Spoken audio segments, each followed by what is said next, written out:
What ails the agriculture sector now? Hisinag Executive Director Jason Cainglet. Good evening and welcome to The Big Story. Good evening, Mrs. at Sir Ed at sa lahat po ng nanonood na kanyang programa. Opo, ilan na po kayang mga mangingisda ang nakakuha na nung aid ng binibigay ng DA? Based po sa hearing kanina, very minimal. In fact, pagka nung tinanong kung how much are to be given, unfortunately, ang budget pa lang nila is 100 million and ipapamahagi ng 3,000 each sa mangingisda at around 15,000 fisher folk. Ibig sabihin, not even 1% ng kabuoang 2.5 million fisher folk ang makakatanggap nitong first wave ng sinasabi nilang ayuda. So talaga pong very little, very late. It's 6 weeks since the conflict started in the Middle East.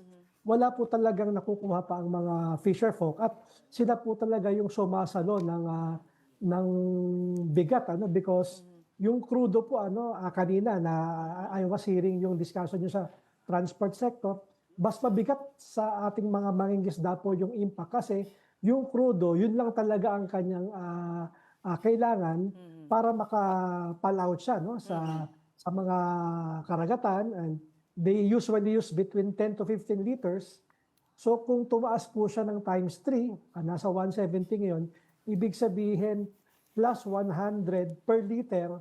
Kung 10 liters yan, ibig sabihin plus 1,000 a day yung kanyang extra burden sa pangingisda. Kaya talagang marami na po ang tumigil because yung additional 1,000 ay parang nagsayang ka lang ng pagod mo, mapupunta lang sa krudo, yung kikitain mo po sa pangingisda. Tama. Bakit po, saan po saan naiipit ang pondo? Ano po nangyayari? Dahil salita ng salita yung mga government officials natin na may ganitong pera, etc. Huwag ka maglala, may dating na ayuda, ganun. Yeah. Sabi nila kanina, they would be needing 37 billion. Pero apparently, ang hawak nila is 100 million. May nakaabang na 10 billion from the presidential contingency fund something. But during the hearing kanina po sa Senate, in fact, sabi ng mga senators, you can use additional 28 billion. So ibig sabihin, 6 weeks into the whole crisis, kumbaga nagma-mathematics pa yung ating mga agencies kung saan kukuha ng pera and how to provide relief sa ating mga farmers and fisher folk. Pero sabi nga natin po, everyday na walang ayuda, pabawas ng pabawas po yung nagsasaka at pabawas ng pabawas yung nangingisda po. So it's really very unfortunate. At least yung transport, meron na nabigyan ng ayuda. They can easily shift po kung Tapos ang liit-liit pa nga yung 4,000 lang po nga po, di ba? At 3,000. 3,000 lang po to 15,000. So talagang yung ayuda as it is right now, talagang very little.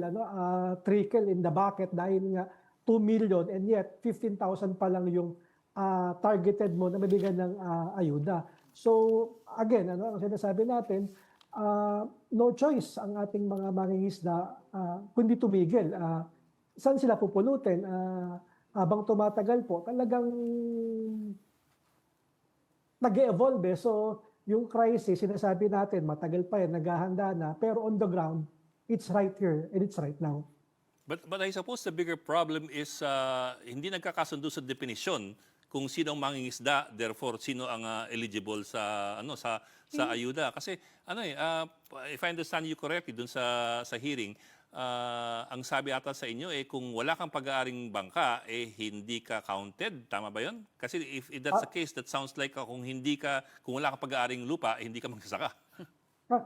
Kasi yung fuel na kanilang subsidy, sinasabi nila, pag you don't own a bangka, motorized bangka, hindi ka gumagamit ng krudo. Sa mga farmers, ganoon din. Pag wala kang farm machineries, wala kang tractor, wala kang thresher, wala kang irrigation pump, therefore, hindi mo kailangan ng krudo. So, it's a very outdated na requirement. Alam naman natin po sa mga fishing communities, naghihiraman ng mga bangka. Tama. Yung Naghahanap lang sila ng palusot. We're hoping not kasi alam naman nila yung sitwasyon sa ground. Kaya lang, sabi natin, kung yun ang pamantayan nyo, maybe that was 10 years ago, 15 years ago, it's so outdated. Easily verifiable. May mga DSWD sa barangay level, they tap DSWD kung kulang ang tao ng DA, they work with the barangays, kilala ng barangays kung sino po yung mga nangingisda, easily verifiable 1 to 2 days. They Pero can come up with a list. na-resolve ba yung issue yun? Kasi I think that's a very fundamental issue. Who do you define to be a fisherman or a farmer and therefore eligible for this kind of ayuda? Has that ever been resolved or was that resolved kanina? Not yet kasi kanina pinag-uusapan pa, pinagdedebatehan sa kukuha ng pera. So I think mas basic yung sa kukuha ng pera. And then later, sabi natin, madali yan, go to the barangays, itap nyo yung mga, nandyan naman ng mga government agencies, it can work. Kasi nga, ang problema kapag namili ka ng bibigan lang, it would create trouble pa sa barangay. Bakit yung iba nabigyan, yung iba Oo, hindi. kaya nga. It's an unnecessary problem pa sa barangay na magre-resolve pa sa conflict imbis na makatulong yung mga ayuda po na ipo-provide na. Naghahanap pa ng pondo, ang ibig sabihin po yung contingency fund ni Presidente ay hindi pa na i-release para dito? Kasi yun ang sinabi ni Secretary Chu Laurel. Kanina, paliwanag nila, may mga paperworks pa nang gagawin, mainly administrative. So, kaya sabi natin, it should be sooner kasi kung next week pa yan, baka wala nang Unbelievable. mangisda. Baka wala na talagang... Going to the fifth week? What is the point of Going into- declaring a national energy emergency with nothing to show for it? I can sympathize with the rank and file ng DA. Talagang sinabi nila, wala sa budget wala sa GAA. So sabi nila, they're finding ways. Pero sabi natin, matagal na tong crisis. It's been 5 weeks, magsi 6 weeks na next week. So sobrang tagal. It could have been done in 1 to 2 days kung talagang pinag-aksayahan ng panahon in where to come up with a budget para ibigay po sa mga farmers and fisher folk. Actually, Kasi nag-ceasefire na nga Nag-ceasefire na yun na nga. Tapos wala pa rin Wala pa rin tulong. wala pa rin budget. At sa totoo lang, sa agriculture dapat ibuhos ang pera because we want to ensure food security. Ang sabi nga natin, ayaw naman nating ikumpara, pero mas mabigat talaga yung problema ng food producers than itong mga nasa urban centers na meron silang mga community pantries, may support group, marami, pero sa kanayunan, wala talagang ikaw ang bahala sa sarili mo. Of course, you produce food, may makakain ka. Kaya lang, pag wala ka ng panggastos to produce food, yun ang magiging problema. Swerte tayo dahil patatapos lang ng harvest ng palay, ng mais, kakaano lang ng ating mga vegetable growers, nandyan yung ating livestock. Pero in 2 to 3 months, magiging problema yan as we start preparing our land para sa panibagong Sige po. cycle ng farming. Pero sa mga fisher folk, Mrs., talagang wala. On a daily basis, nababawasan talaga yung nakakapangisda because there is no support coming from government as we speak. So what's the solution po? Let's talk about solutions kasi, Kung may choice nga lang, actually, ang farmers and fisher folk, hindi sila humingi ng ayuda Kung kayang dalhin yung gas station sa mga pantalan, kung kayang dalhin ng gas station sa mga farms, okay, they need the support, yung crudo, para makapag-produce sila ng pagkain, para makapangisda sila. They're not even asking for ayuda, tapos tatambay na lang, magtotongit, inom. They need the ayuda para makapag-produce sila ng ating pagkain, makapanghuli sila ng isda, makapag-alaga ng baboy at manok, para po sa ating food security. I know it sounds so romanticizing, pero yun lang talaga ang hinihingi po ng ating mga farmers and fishers, support para sa kanilang production. They're not even asking for support para bigyan sila ng ayuda. So actually, you have two problems here. On one hand, you have farmers and fishermen who are not able to make a living dahil sa taas ng presyo ng crudo. On the other hand, kung hindi sila makapangisda, mababawasan yung supply ng isda at tataas ang presyo ng isda. So tatamaan Another din pressure yung consumer naman. Dun sa second half, sir, anong nakikita ninyo? Will there be an impact on supply and on prices? Pag walang nakuhang support sa government, Kasi kahit bigyan mo siya ng 5,000 in one go, kulang. Just imagine, Sir Ed, yung 3,000 na sinasabing ayuda, Nga eh. ang tinaas mo sa crude oil is 1,000 per day. Ibig sabihin yung 3,000 mo is just good for Wow. 3 days.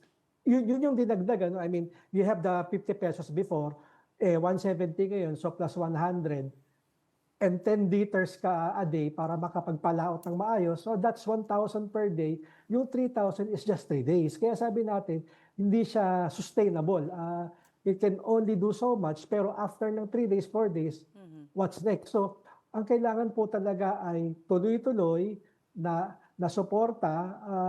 Kung kaya namang bayaran in advance, ibigay na sa mga mangingisda yung kailangan ng petrol, ganun din sa ating mga farmers kasi eventually by May next month magtatanim sila. Ang tinaas ng fuel ng fertilizer, which is fuel based, unfortunately dumoble na. So yung 60,000 na cost to produce per hectare ng palay, they would be needing an additional 30,000. So ibig sabihin, saan kukunin ng farmer yung 30,000 para makapagtanim siya ulit ng palay by May or June? So by October or November, Sir Ed, ang tanong mo, ano mangyayari? Kung walang magtatanim by May or June, wala tayong aanihing palay by the last quarter of the year. You know, earlier, the DSWD said they had 30 billion earmarked for assistance. And so far, parang ang magagastos lang nila is mga 3 billion. 3. Oh, So mga 1/10 pa lang. so ba't hindi ho ba na Wala silang chat group. sangguni na pwedeng DSWD muna ang magbigay ng tulong? During the hearing, it was suggested actually na kung may pera ang DSWD, total, ang definition na ng AIGS ay individuals in Exactly. crisis. So in crisis ang farmer, in crisis ang fisher folk. So hindi na kailangan mag-concentrate lang sa mga transport sector. Immediately, itong sinasabi nilang 18 billion additional or 28 billion na sinabi ng Senado kanina pwedeng magamit, dapat sooner, kung walang pasok bukas, by Friday, ma-sort out, by weekend, ipamigay na sa ating mga farmers and fishers. Kasi nga, eventually, mas doble o triple ang problema natin kapag hindi tayo nakapag-produce ng food. And then, again, rely na naman sa imports. Yun ang gusto-gusto ng NEDA, mag-import tayo. Pero as we've been for the past 2-3 years, walang naidulot yung sobra-sobrang imports. Hindi naman siya bumaba ang presyo, nalugi pa ang farmers natin, hirap din ang ating mga consumers. So, it's really sooner than later, hindi next week, dapat ngayon, bukas, yung matanggap po ng mga suporta ng ating mga mangingisda at mga magsasaka. Balikan ko lang yun, yung nabanggit mo na kanina kasi yung presyo ng mga pataba ammonia-based fertilizers are produced using natural gas, which as I understand from Secretary Green, na nag-triple na ata yung presyo, if I understand correctly. And dumoble, sabi mo nga, yung presyo ng fertilizer per bag recently. Anong impact niyan down the line and when will we feel that impact doon sa mga presyo ng agrikultura? If you can, baka you can And break also, it down. if I may add to that, Secretary Laurel said that they will use yung Biomass? Bio-N. yes. Bio-N, yeah. How Organic fertilizer. feasible is that? Well, it's an alternative pero kasi ang farmer pag tinanong mo, gagamitin lang niya yan kung sure siyang may higher yield o kikita siya. Kasi it's all right to introduce it, kaya lang sana hindi yung gantong sitwasyon na hindi alam ng farmer kung magiging maganda yung yield niya kasi ba't niya gagamitin yun? Mababa naman ang kanyang mapoproduce. Sir Ed, going back to your question, by May or June, kapag hindi nakapagtanim ang farmer, by then alaman natin na we would be in big trouble by October, November kasi ang stocks natin ng bigas good for 3-4 months, 5 months. Ganon din sa livestock, meron tayong enough supply, marami pa sa cold storages, pero if we stop raising pigs and chicken, if we stop planting, talagang we would feel it as early as June kasi yun yung indication mo na wala ka nang ma-harvest o wala ka nang mapoproduce come last quarter of the year. We're really in dire straits. We are. Sabi nila, totoong ano, it's much bigger and worrier than the pandemic kasi yung pandemic at least hindi problema yung presyo ng pandemic. Ang problema ng pandemic is mobility Yung and movement, no? Yung yeah, movement ng goods. and sana nga po yung pandemic has taught us one thing, Sir Ed, Mrs. Tatlo lang yung mahalaga sa buhay ng tao.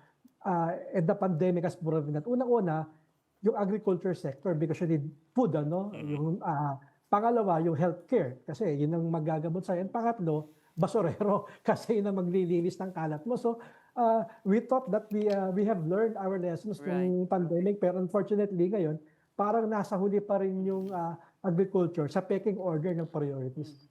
We hope the administration moves fast on this one. Bok, pahabol ako isa pa. Jason, one more for me. Sabi ni Secretary Garin, kahit bumuti yung kalagayan sa gitnang silangan, asahan mong hindi pa rin bababa anytime soon yung mga presyo ng krudo. Sinigunda niya ni Petilla, ni dating Energy Secretary, na it might take a year and a half, maybe even 3 years, Lord knows, bago mag-normalize yung mga presyo ng produktong petrolyo. Kayo ba'y confident na ang gobyerno handa sa ganong klaseng long-term na pagtulong sa mga sektor ninyo? O sige. Ayoko nang, of course, I won't answer for him. Ang sagot dyan, we have to be optimistic. I mean, we're talking with Secretary Kiko, okay, Secretary Laurel. We know he's doing his job. Pero syempre, no, pagdating kasi sa dulo, saan kukunin ng pera, saan kukunin ang funding. So, doon lagi bumabara. Kaya nga, meron tayong ginawang simulations in 3 months, in 6 months, in 9 months. Kapag hindi na-solve, ganito mangyayari. And again, yung kahandaan, redounds kung may pera bang maibibigay. The farmers can produce as long as nandyan yung kanyang panggastos. Yung fisher po, kahit magsagwan siya, gagawin niya kung kailangan. And even yung mga ating mga hog raisers and poultry growers, mag-aalaga sila as long as may suporta. Kasi ang bottom line talaga natin, pag nawala ang agriculture, wala na. That's the end of it. You cannot rely sa global market.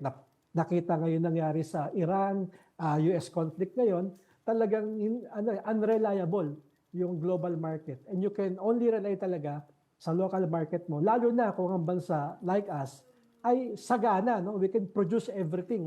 We can produce our own food. Yun nga lang, unfortunately, pagdating sa dulo, laging ang tanong ay kaya bang suportahan yung sektor ng agrikultura. Kung walang crisis, Sir Ed, Mrs., hindi naman nangihingi ang sektor ng agriculture. Self-sufficient kami. Actually, we're better being left alone. Kaya lang talagang ngayon, dahil ngayon sa crisis, talagang kinailangan ng public support at tulong talaga ng government kasi hindi kaya yung sobrang sirit ng presyo. Times 3, imagine, talagang siguro kahit yung mga mayayamang farmers are feeling the crunch right now as well.